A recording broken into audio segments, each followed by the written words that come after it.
But the affordability issue is from the 22% increase in prices in inflation. Does the former administration deserve at least some of the criticism? Well, the former administration was attempting to build the economy of tomorrow. Well, you all are trying hard to lower the... Okay, let's dive right in. We have a huge stack of events here, 20 specific headlines from today's briefings. Right, and our job is to get to the core of what's really going on with these. We're talking big economic claims, $1 billion airport plan, what's coming in 2026, immigration, healthcare.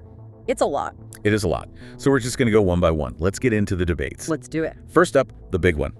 But the affordability issue is from the 22% increase in prices in inflation under Biden. There's just full stop, right? Economic affordability. We have Joe Kernan making the claim that this whole crisis is, well, it's a direct consequence of a reportedly 22% increase in prices since Biden took office. And that's a hard number, 20%. People feel that in their wallets every single day. Exactly. It's not abstract. But then you immediately see the counter narrative, right? Oh, absolutely. You've got former SEC Chair Jay Clayton claiming that President Trump was allegedly thrown the worst economy for the average American in my adult lifetime. So it's this perfect political pincer move. One side says, you're hurting now, and the other says, yeah, but you forget how bad it was before. It's a battle over memory versus present pain.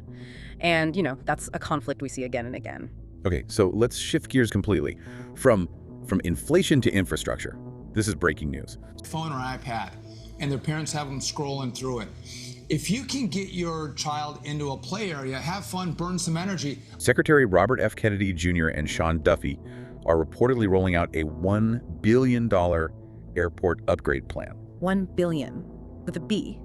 But this isn't about new runways or terminals in the traditional sense. This is something else entirely. Right. This is all under the MAA banner, Make America Healthy Again. Yeah, and the features they're really interesting. They're talking about micro-workouts in an airport. And kid play areas, nursing pods. It's about redefining what an airport is. It's not just a place you wait. It's a place you can, actively improve your well-being. It's a fascinating strategic move. It really is. Okay, so sticking with strategy, let's look ahead.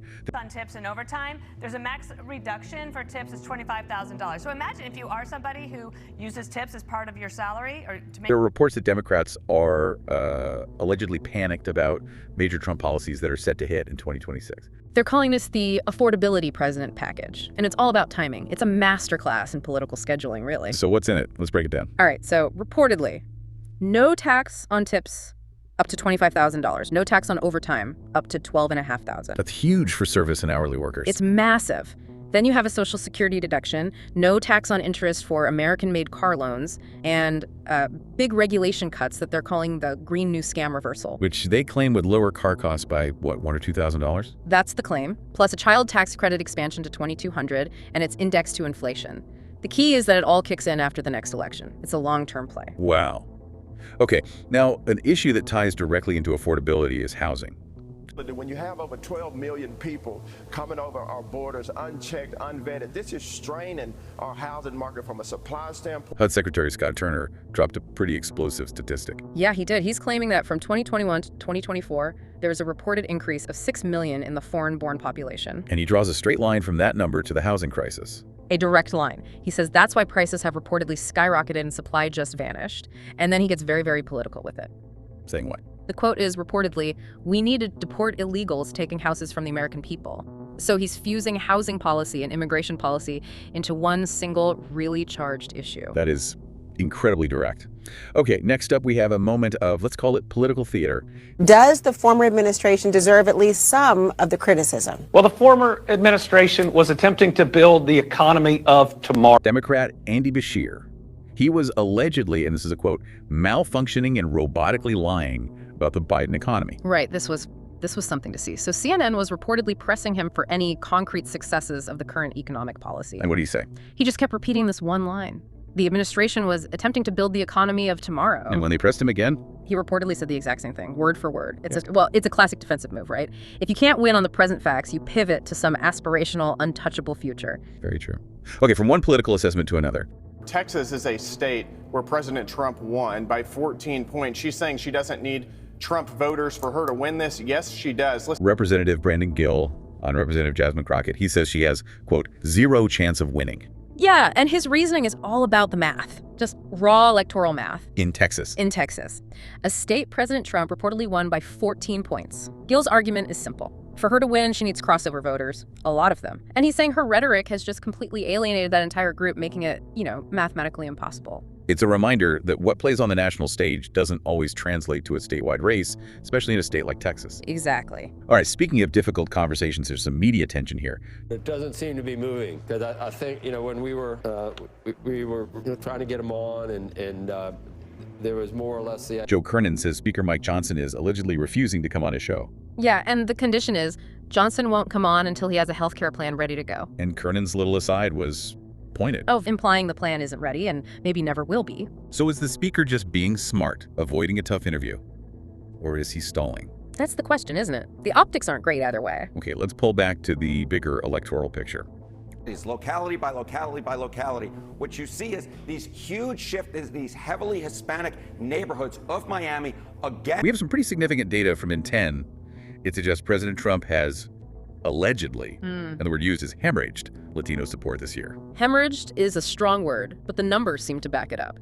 We're talking about a reported shift from being just barely underwater with Latino voters back in February to a net negative 38 approval rating now. Wow.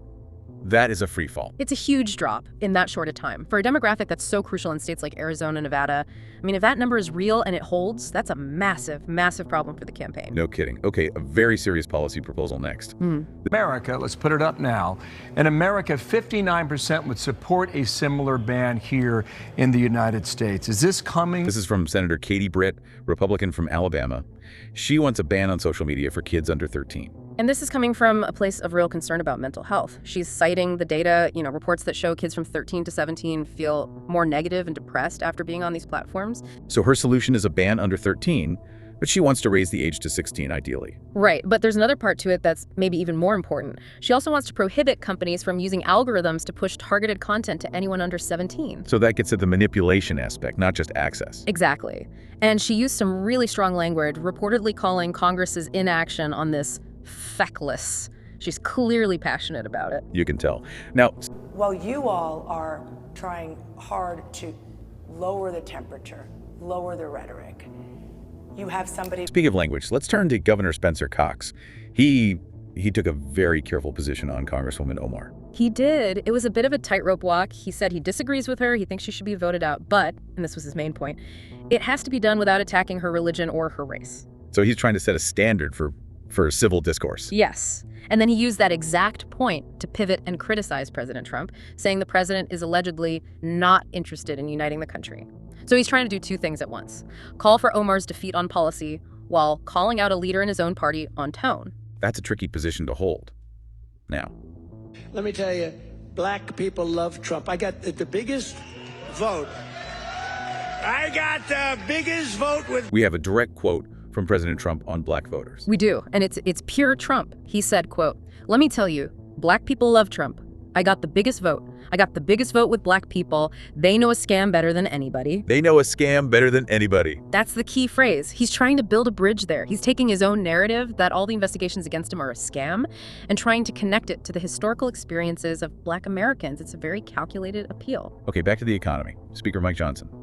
That the Biden administration and their Democrat enablers in Congress, we cannot forget, wrecked the U.S. economy.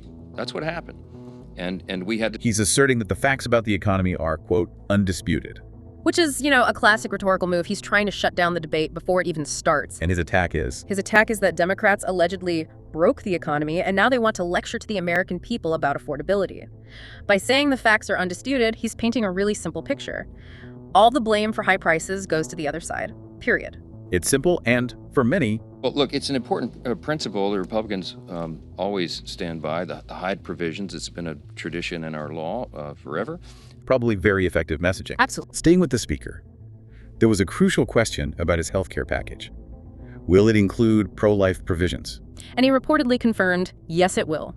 The reasoning he gave was based on a belief in the sanctity of human life, and specifically the goal of making sure taxpayer dollars not fund abortion. So that signals to his base that even within these huge economic bills, those core social issues are still a top priority. It's non-negotiable for them. It's going to be in there. This next one is, well, it's a fascinating look at priorities. My admission here is I was not in the Gang of Eight briefing yesterday because we were working on the healthcare stuff. And it was Speaker Johnson admitted he missed the Gang of Eight briefing yesterday. Which, we should probably clarify for people, is a huge deal. The Gang of Eight gets the absolute highest level, most sensitive intelligence briefings our country has. And this briefing was about the second September 2 strike. Correct. Missing that is. It's really unusual. And his reason, he was reportedly working on the healthcare stuff. So for you listening, that's the choice he made. Domestic policy work over a top-tier national security briefing. It tells you a lot about where his focus is right now. It absolutely does. Okay, another example of what some might call political engineering. Republicans can't kick this problem down the road to January. It's not a January problem. It's not a February problem. It's a Obamacare subsidies. Democrats reportedly set them to expire without a single Republican vote. It's a textbook legislative trap, really. You set up a popular program to fail on a specific date. You know it's going to cause pain for people. And then you have your attack ready to go. Exactly. Senator Amy Klobuchar is already out there allegedly lying about it, trying to blame President Trump for what she's calling the disaster and crisis that Donald Trump has created. It's cynical, but politically it can be very effective. All right, let's go back to the MAHA agenda.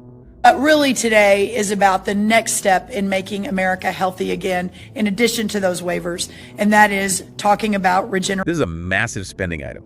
Agriculture Secretary Brooke Rollins is reportedly surging $700 million into regenerative agriculture. $700 million. And this is another project with Secretary Robert F. Kennedy Jr. It connects so many other platforms, dots, food, health, environment. And the goals are pretty ambitious. Very. They're talking about improving soil health, helping farmers transition away from chemicals, and this part is key, bringing these programs into urban areas that are reportedly facing a severe crisis regarding nutritious foods. So they see farming not just as rural policy, but as a tool for public health. That's the whole idea. This is the fulfillment of a promise we made in the MAHA report, which we released 2.5 months ago. And Secretary Kennedy gave a specific reason for this big push, right? He did. He used a really great metaphor. He said the money is the fulfillment of a promise to give farmers an off-ramp. An off-ramp from what? From dependence on chemical fertilizers. It reframes the spending. It's not a subsidy. It's an investment to help farmers build a more sustainable and hopefully more profitable model based on soil health. That makes sense. Okay, next up. Look, you just had Leader Hakeem Jeffries that said recently that he doesn't want to support it if it doesn't include the executive branch, but I would argue, look. Representative Anna Paulina Luna, she's taking on insider trading in Congress again. And her critique is, it's sharp. She basically says that if Congress had the same standards as the executive branch, this alleged insider trading just wouldn't be happening. So she's saying the rules Congress writes for itself are weaker than the rules for everyone else. That's the clear implication, that there's a double standard, and she's calling for some serious internal house cleaning. The border czar, Tom Homan, joins us tonight to talk about Minnesota as well as a number of other issues. And sir, it's good to have you back on the show. Trump. We have to cover this next one. Yeah. It's extremely controversial.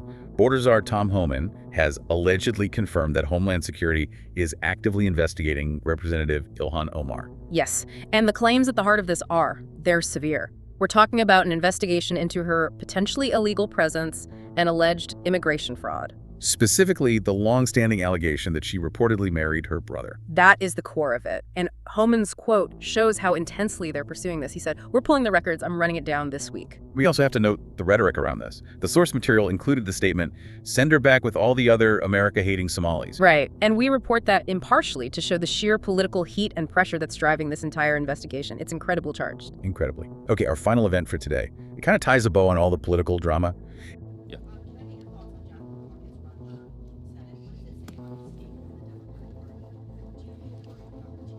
It's Speaker Johnson's reaction to Jasmine Crockett running for Senate in Texas. And his reaction was reportedly just pure delight. He was ecstatic. He called it one of the greatest things to happen to the Republican Party. He did, because for him, it puts who he sees as the progressive face of the Democratic Party front and center in a deep red state.